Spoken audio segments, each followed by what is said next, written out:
Hello. Hey everybody. In today's video, we're going to talk about can he feel, and we're going to do a demonstration of where he can feel out below the level of his injury. So as Mela said, we're gonna do some demonstration and stuff.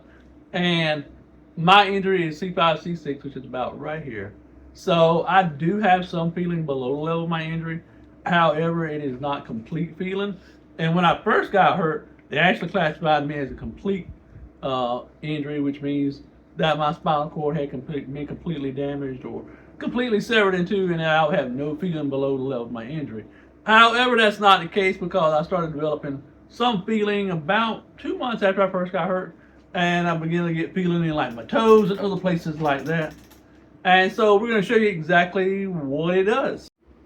Okay, so we're going to take his glasses off and put his hat over his eyes so you can see. So we're going to put his hood over his eyes so he can't see where we're touching. Okay. I was on my hip right there somewhere. Really? I couldn't really tell, but it was like, all right, that's over here. What? Right down. I can't even find it. Right along in there somewhere. All right, that's on my calf, on my right leg. Okay.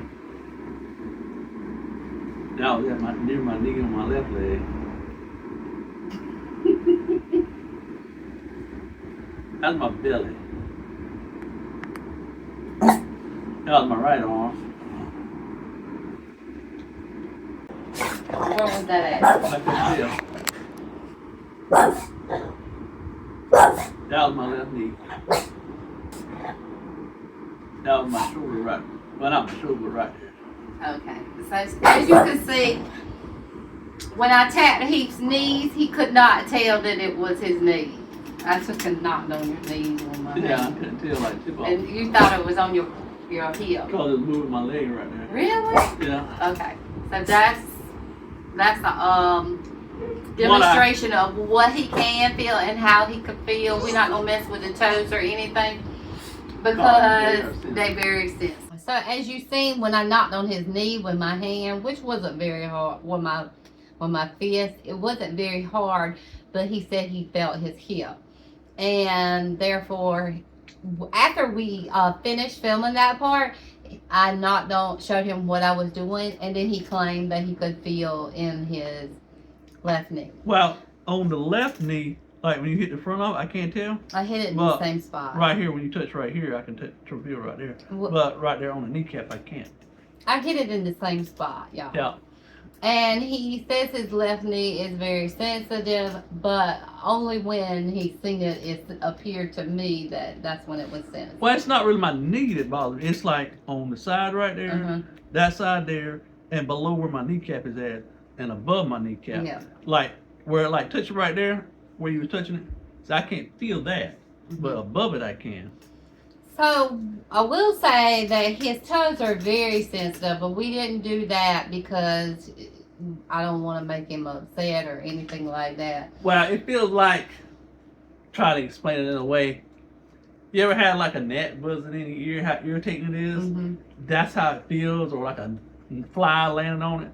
And it made it feel like something just crawling on my toes when you touch them like that. And so also I will say that he can't tell whether it's hot or cold or wet feeling anywhere on his body, right? Well, anywhere below the level of the injury. Yeah. Like we're just saying from the neck up you can feel. But like where you touched me out on my shoulder a while ago, like I can really feel that. But even then it's kind of weird feeling. It don't feel exactly normal. So in other like I always thought like in splotches you could feel whether it was a touch or if it was deep touch. Well, a lot of my spots like going up and down me, like pushing right there, I can tell that I'm touching. Yeah. But if you push hard, I can tell a little bit better. And then right here, I can tell there, like this general touching. But like, right there, Mm-hmm. I can't really tell at all right there. Right. But I can tell you touching me because it's moving the skin around. So and the you same would thing, say it was like splotches throughout Yeah. your body in different spots. Like you can tell some sensation and some not. And the reason I thought it was my hip you was moving a while ago, Mm-hmm. because when you're tapping on my right knee, it made my hip move a little bit. Okay. So you kind of get the gist of, how he can feel and all those things. Or how I can't feel. Or how he can't feel. And so with him not being able to feel and stuff, that's why it's very important that me as his caregiver or anybody that is caring for someone that is paralyzed and has no sensation is to make sure you check the skin and all those things, because sometimes things like pressure sores or it could be a cut, that you would not recognize if you do not check their skin or whatever. See, pull my sleeve up and show them what I'm talking about. See that scratching? Well, I don't know if you how we can see. Well, yeah, he has a sore. I can't really feel that spot on my arm. It's where Ollie had scratched me in the bed the other night. Well, he had a bruise the other week, and I think it was from where he wraps his arm around the handle of his chair. And so we didn't notice it until he got in the bed the other night. So it's very important for things like that for you to always check their skin and all those things, because it could be a sign, it could be something terrible. We do know one guy, he had broke his femur, I think femur, and they didn't know, and he had got infection and died later on. So it is very important to make sure you check his skin and all those things, because things can happen when you're paralyzed, and you don't want those things to happen. Well, for example, like when I had that sore on my heel, I thought it was my knee hurt because it was making my knee like jump up in the air like this right here, but it was actually pain that I couldn't tell because it was on the back of my heel. Back then, he used to, when we got into bed at night, he didn't take his socks off. And so the aide that we had at that time, I had trusted that, she was checking those things because she'd been our aide for quite some time. Yeah. And just so happened, it snowed and she didn't want to come in until it got daylight. So I happened to do the bowel program, and then immediately when I took his sock off and turned him over, I seen it. And I was very furious about it. And so I will say it took a long time for that heel sore to heal. But for now, because she claims she told Heath, he said she didn't. So just so something like that doesn't happen, I take his socks off every night. Yeah. I mean, I can miss things, and that's why I tell my aides, let me know if you see a red spot or anything like that. I'm not going to be mad if it escalates and we did everything we can to take care of it. What's going to make me mad is if you see a red spot or something like that and you don't do anything about it, let me know or anything. I mean, you felt comfortable enough to text me to let me know you were coming in late. You could have texted me to let me know that, he had a red spot and it looked pussy and all that. And then just so happened, because we were taking care of it, you went in the hospital, and that's when we got the that when I went moon for the boots. urinary tract infection? We were peeing blood that time. Yeah. And he got the moon boots, and then we were in there a week, and we went back For like a day or two. We came home for like a day or two, and then we had to go back because he was still peeing blood. Yeah. And we got a second pair of moon boots. So we have 2 pair of moon boots, and insurance paid for it, which we looked up. So now we use the moon boots because it keeps his heel off of things. And that's the thing about him being paralyzed. When you leave a leg or something in one position long, pressure develops and you get red spots. I know I had mentioned in the video, now this is not a medical thing. It's not, you're not supposed to do this. It tells you not to touch them.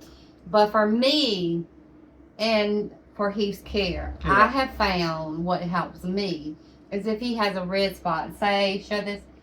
So let's just pretend this is a red spot. What I would do is I would take my hand and go around the red spot in a circular situation, very lightly to the touch. You're not going to put complete pressure. You're just lightly going around it. Never touch the red spot.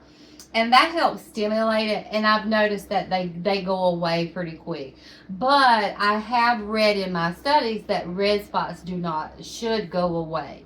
So if you find a red spot, say when you turn your loved one and they have a red spot and it doesn't go away within so many minutes to, I guess, an hour, then you know it's something that you need to really take a look at. Like when you do your bowel, Heath does his bowel program in the bed. So when he turns over, his hips will be red. But it fades away. And being that you do the bowel program, it's kind of hard not rotate him because you can't rotate him during that time. I will say that we are trying to come up with a better way to do his bowel program, because his bowel program lasts a long time. And that is because I'm trying to figure out a way that I can do his care and maybe go back to work. And the bowel program lasts so long. So I don't know. Yeah, you just have to make sure that you rotate every 2 hours. That you don't, like when you're in your wheelchair, we don't really rotate. No, because I can like move. But it's not ever been an issue. If it becomes an issue, then it would be, stuff like that. And I didn't know this, but he can kind of lift up a little bit from his chair. And see, I didn't know all those things. So that's a good thing. Except when Ollie's in my lap. So yeah, just make sure that you're always checking their skin.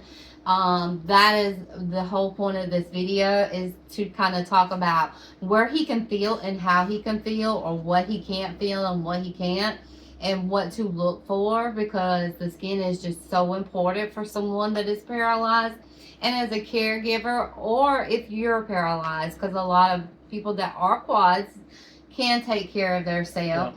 I guess you would use mirrors and stuff like that. I've seen that with a lot of content creators, even paraplegics. It is very important to make sure that your skin is always healthy looking and in good shape. And with that, we will close out the video.